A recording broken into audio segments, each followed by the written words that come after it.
Di Sepang, Augusto Fernandes kembali menunggangi motor Yamaha V4 yang banyak ditunggu publik. Tapi alih-alih merasakan kekuatan penuh dari mesin baru itu, Fernandes justru merasa seperti diborgol. Bukan karena kesalahannya, melainkan karena keputusan tim yang memotong tenaga motor demi alasan keamanan dan pengumpulan data. Fernandes mencatat waktu terbaik 1 menit 59,974 detik tertinggal lebih dari 2 detik dari pembalap tercepat di sesi latihan. Catatan yang menempatkannya di posisi ke-23 jauh dari zona nyaman seorang pembalap yang terbiasa bertarung di papan tengah. Bagi sang pebalap asal Spanyol, sensasinya sangat jelas. Setiap kali keluar tikungan, ia bisa merasakan betapa motor itu menahan diri, seperti singa yang dipasangi tali di lehernya.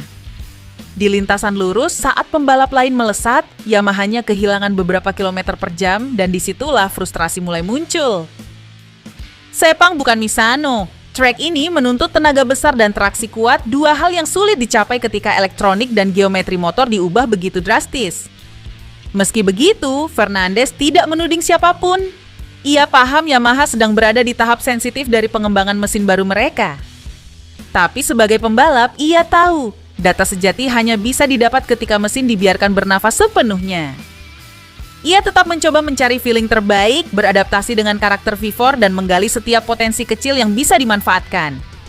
Namun dalam hatinya, ia masih menunggu satu hal, momen ketika Yamaha akhirnya membuka semua batasan, membiarkan tenaganya keluar tanpa kompromi. Karena bagi Augusto Fernandes, hanya dengan tenaga penuh, ia bisa menunjukkan apa yang sesungguhnya bisa dilakukan, bukan hanya oleh dirinya, tapi juga oleh motor Yamaha V4 yang tengah jadi taruhan masa depan tim biru itu. Pedro Acosta tampil seperti badai di hari pertama MotoGP Malaysia 2025. Sirkuit Sepang yang panas menyambut pembalap muda asal Spanyol itu dengan kecepatan luar biasa dan ia menjawabnya dengan waktu terbaik di sesi siang, 1 menit 57,559 detik. Namun di balik catatan impresif itu ada cerita lain. Acosta memilih menahan diri, enggan bermimpi terlalu tinggi. Hari Jumat seolah jadi panggung penuh kontradiksi bagi rider KTM itu. Di satu sisi, kecepatan motor RC16 tampak menjanjikan. Tapi di sisi lain, 2 kali crash membuatnya tersadar bahwa Sepang tak bisa ditaklukkan hanya dengan kecepatan. Masalah terbesar bukan pada dirinya, melainkan pada ban. Sirkuit Malaysia terkenal kejam terhadap karet hitam yang melingkari roda MotoGP, dan KTM masih bergulat dengan degradasi ban yang tinggi. Ia sadar, impian besar tak akan berarti jika ban tak bertahan hingga akhir. Meski begitu, semangat juangnya tetap menyala. Ia memilih fokus pada hal-hal kecil, ritme, setelan motor, dan konsistensi dari lap ke lap. Menjelang sesi berikutnya, hujan ringan sempat turun, dan entah bagaimana itu justru membawa keberuntungan. Dengan kondisi lintasan yang berubah, Acosta tampil tanpa beban, nothing to lose katanya, dan berhasil menembus kualifikasi Q2. Hari Jumat di Sepang bukan hari yang mudah bagi Marco Bezzecchi.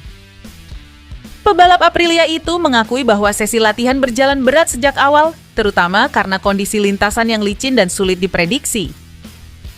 Di sesi pagi, Bezzecchi masih bisa tampil cukup baik, tapi begitu masuk ke latihan sore, masalah mulai muncul. Ia merasa motornya kurang traksi, atau dengan kata lain, tenaga sulit menempel ke aspal ketika keluar dari tikungan. Karena itu, ia mencoba menutupi kekurangan tersebut dengan mengerem lebih keras, tapi itu justru membuatnya semakin kesulitan menjaga kecepatan. Akibatnya, Bezzecchi gagal menembus posisi 10 besar dan tidak lolos langsung ke Q2. Ia harus memulai kualifikasi dari Q1, yang berarti perjuangan ekstra untuk bisa mendapatkan posisi start yang bagus. Meski begitu, Bezzecchi tetap optimis. Ia mengatakan tim akan bekerja keras untuk memanfaatkan Q1 sebagai peluang. Menurutnya, sesi tambahan itu bisa jadi keuntungan jika mereka bisa menemukan setelan motor yang lebih baik. Setelah beberapa pekan yang sulit, Johann Zarco akhirnya menemukan kembali sinarnya di sirkuit Sepang. Pembalap asal Prancis itu tampil mengejutkan pada sesi latihan Jumat dengan catatan waktu luar biasa, hanya terpaut 0,019 detik dari Pedro Acosta yang memimpin. Bagi Zarco, hasil itu bukan sekadar angka di papan waktu. Ia menyebutnya sebagai tanda bahwa arah yang mereka ambil bersama tim LCR Honda mulai menunjukkan hasil positif. Cuaca di Sepang hari itu membuat segalanya tidak mudah. Sesi latihan dimulai di bawah ancaman hujan dan Zarco harus melakukan time attack lebih awal sebelum aspal menjadi licin. Setelah hujan reda, ia langsung kembali ke lintasan untuk memperbaiki waktu, langkah yang terbukti tepat.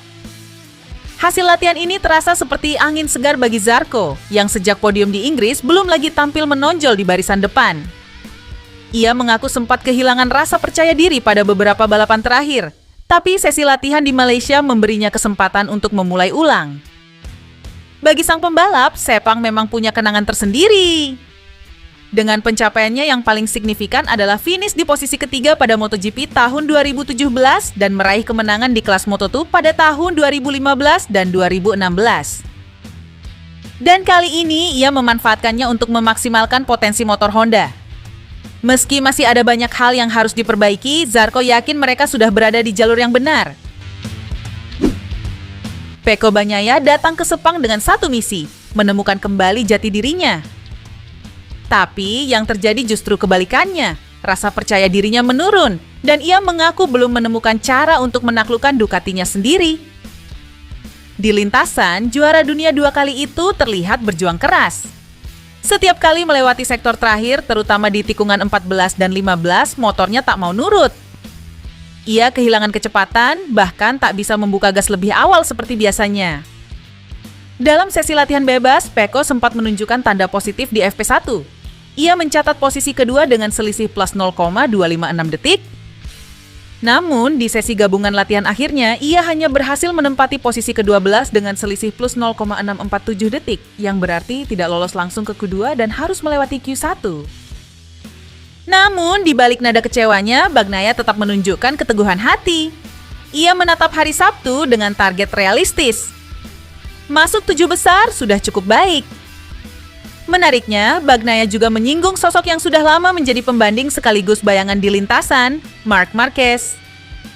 Saya mengalami kesulitan ketika dia ada, dan bahkan sekarang ketika dia tidak ada, saya tetap kesulitan, ungkapnya jujur.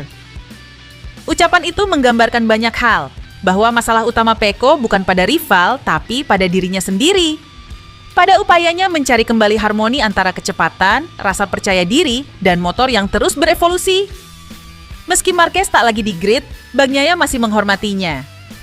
Ia bahkan berharap Marquez bisa ikut tes Valencia nanti, meski tahu kondisi fisiknya mungkin belum memungkinkan. Rumor panas sempat berhembus di paddock MotoGP. Kabar bahwa Francesco Bagnaia dan Fabio Di Giannantonio akan bertukar tempat di musim 2026. Banyak yang percaya, performa Bagnaia yang sedang menurun bisa membuat Ducati mengambil langkah drastis. Namun, pihak Ducati akhirnya membantah tegas isu tersebut. Direktur olahraga Ducati, Mauro Grasili, menegaskan bahwa Bagnaia tetap menjadi pembalap utama tim pabrikan dan Di Giannantonio akan melanjutkan proyeknya bersama tim VR46 yang memang mendapat dukungan langsung dari Ducati. Dengan begitu, teka-teki masa depan Ducati pun terjawab. Tidak ada pertukaran, hanya fokus dan kepercayaan. Kini tinggal bagaimana Bagnaia membuktikan bahwa ia masih pantas memimpin skuad merah di musim mendatang.